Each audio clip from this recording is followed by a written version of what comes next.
ભાવનગર શહેરના રૂપમ ચોકમાં રિક્ષા ઊભી રાખવા માટે પૈસા ઉઘરાવતા અને ફરિયાદીને છરી બતાવીને જાનથી મારી નાખવાની ધમકી આપવાની ફરિયાદમાં પોલીસે ગણતરીની કલાકોમાં શખ્સને ઝડપી લીધો છે। રૂપમ ચોકમાં ફરિયાદીને રિક્ષા ઊભી રાખવા માટે બળજબરીપૂર્વક ખંડણી માંગતા સંજય ઉર્ફે ગણ્યો દેવરાજભાઈ ગોહેલ નામના શખ્સને ઝડપી લીધો છે। સંજય ઉર્ફે ગણ્યો દેવરાજભાઈ ગોહેલ ફરિયાદીને છરી બતાવીને પૈસાની માંગણી કરી હતી। નહીં આપે તો રિક્ષા નહીં ઊભા રહેવા દેવામાં આવે તેવી ધમકી આપી જાનથી મારી નાખવાની ધમકી આપી હતી, જેમાં ગંગાજળિયા પોલીસે તેને ગણતરીની કલાકોમાં ઝડપી લીધો છે।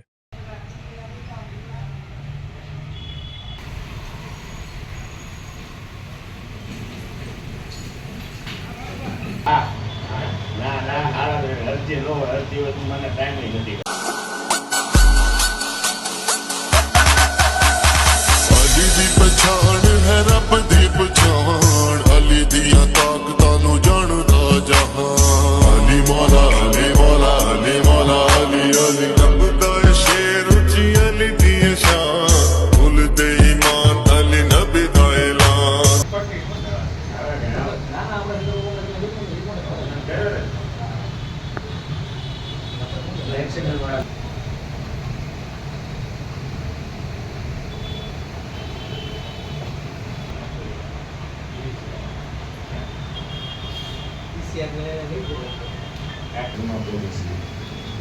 Driving license.